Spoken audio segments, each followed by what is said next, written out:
Hey, hello, and thank you for tuning in. If you haven't already, please feel free to hit those like, share, and subscribe buttons. Today, we're going to take a quick look at modern custom sporting rifles. But before we get into that, we're going to talk about firearm safety. For the sake of time, I have already removed the magazine as well as several other components that are essential to the functionality of this sporting rifle. With that being said, we're going to go ahead and visually inspect this chamber and make sure that it's free and clear of any ammunition, and it is, and let's get started. So, many years ago, when I bought my first sporting rifle, I had a few choices to make. One choice was whether or not I was just going to buy a sporting rifle that had already been assembled by a manufacturer. The other choice that I was going to make was whether or not I was just going to build one.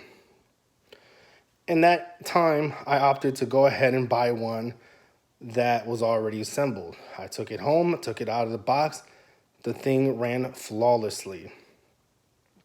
Over a period of time, I began to peer into firearm magazines. I began to watch video reviews, and I took a trip down to my local sporting goods store where at that time I had bought some furniture like this buttstock pistol grip and forward pistol grip that you see here. And I went ahead and installed it onto my sporting rifle. I by no means am a gunsmith.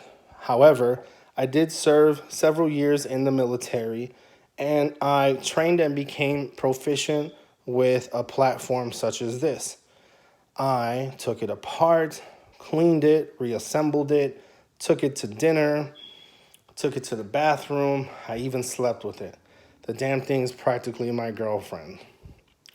With that being said, it was helpful to have some familiarity with some of these components.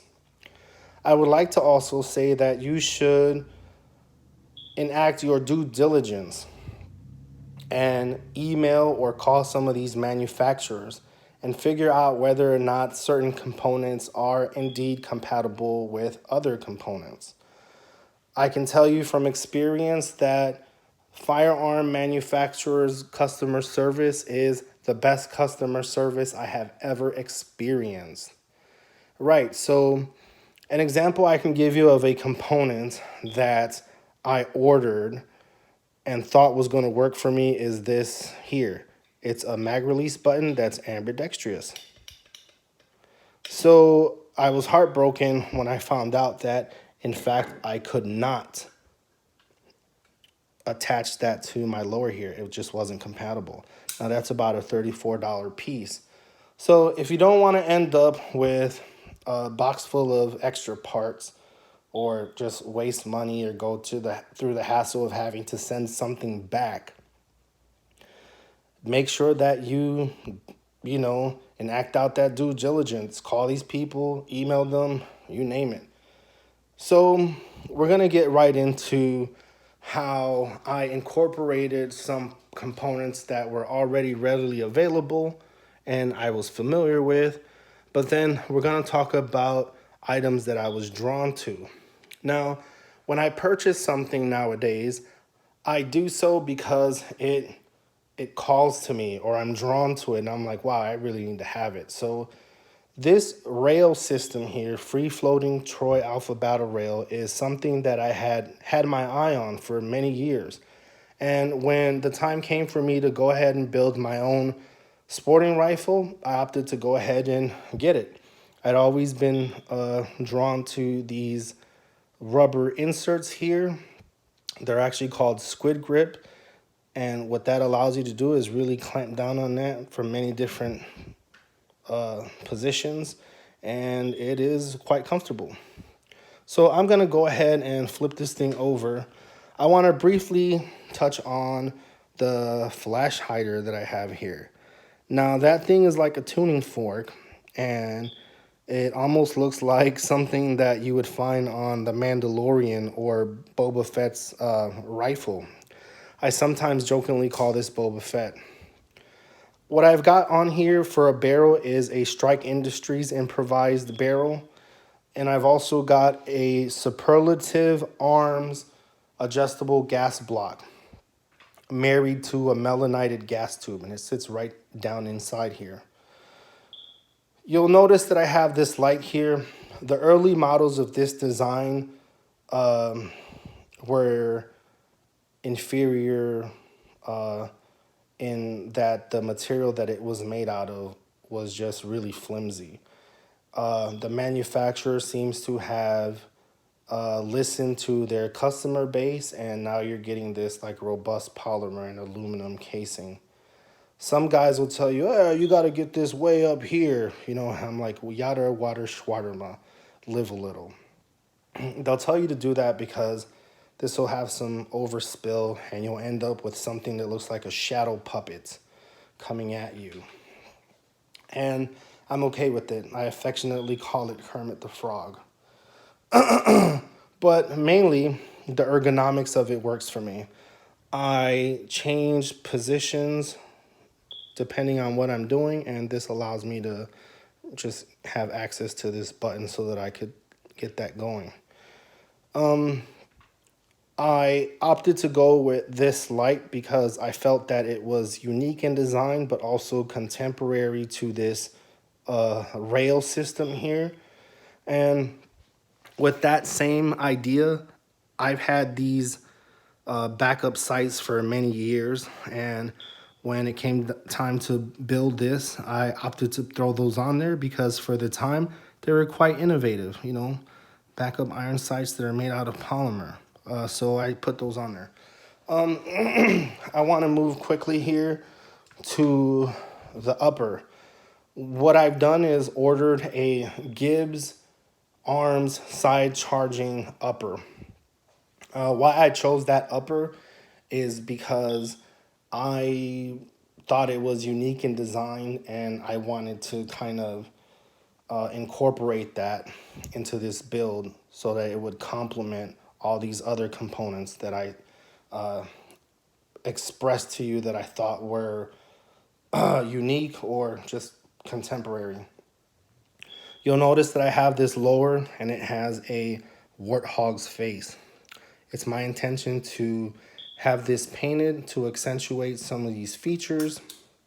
You notice I've got these FTE anodized Strike Industries takedown pins as well as mag release, and also this aluminum OD green Timber Creek safety selector, and it has a shorter throw there. In the future, I want to get this painted from here on back multicam as well as get that upper painted multicam. I have a lot of these components that I bought with the factory finish because I wanted to make this look like a factory built sporting rifle. So let's get to the meat and potatoes of this sporting rifle. What I have here is this handy dandy S7 tool steel bolt carrier group. This is serious business here. They use this metal for jackhammer bits and industrial tools. The tactical community has made machetes, knives, and tactical tomahawks out of it, and you could really break through cinder blocks with this. I swapped out the firing pin. What I have here is a titanium firing pin, and it's called Unicorn Tears, and it just so happens to match my dust cover. I'm going to have this painted in olive drab, and when it flips open, you get Prince Adam, aka He-Man. So this sporting rifle is kind of a beast. You're getting like a Kermit the Frog, you're getting squid grips, you're getting warthog head, unicorn tears, and some He-Man. If that's not out there, man, I don't know what is. Right, so I also got this silent buffer spring apparatus. Now, when you lock your bolt to the rear and release it, this shoots it forward, and usually you get that boing sound. But with this guy here, you're really not getting that. It kind of you just kind of get a metal on metal sound from the bolt slamming into that star chamber there. So let's go ahead and put these items back in here and let me show you what that sounds like. I also want to quickly show you this trigger. Now, what I've got in here is a POF trigger.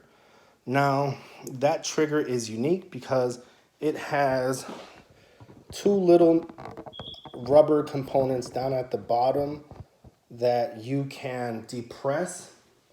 When you drop it down in there, you depress it and it allows you to line it up with these holes.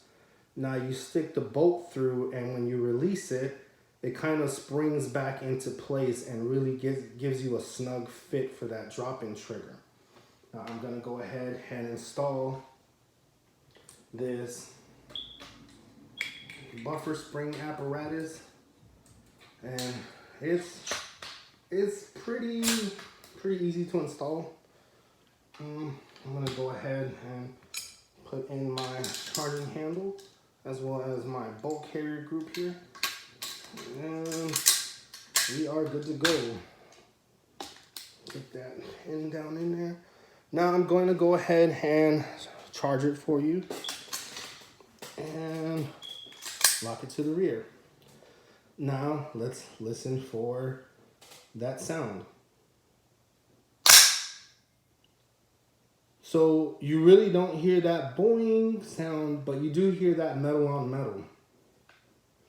So you'll notice that a lot of these components came from the factory with this finish. And as I mentioned to you before, I really wanted to go for a factory finish look. Notable thing to mention is an optic that I want to put on here. I've decided that I would go with a HoloSun red dot sight, the one with the solar panel on it. I think that that would tie in nicely with what I did here, just in terms of how it's like kind of innovative, and that you could charge the battery, you know, through a solar panel as opposed to swapping out the battery. I know a lot of purists are like, you know, losing their minds right now, but this isn't my only rifle, and I really wanted to build something that was different. So I want to reiterate that you should perform your due diligence. Write the manufacturers, email them, call them, look up videos, find out what's really going on. Make sure that whatever you order is indeed compatible to other components that you want to use to build your custom modern sporting rifle. So I hope that you enjoyed that, and I hope that you will stay tuned for more content that is coming. Until then, bye for now.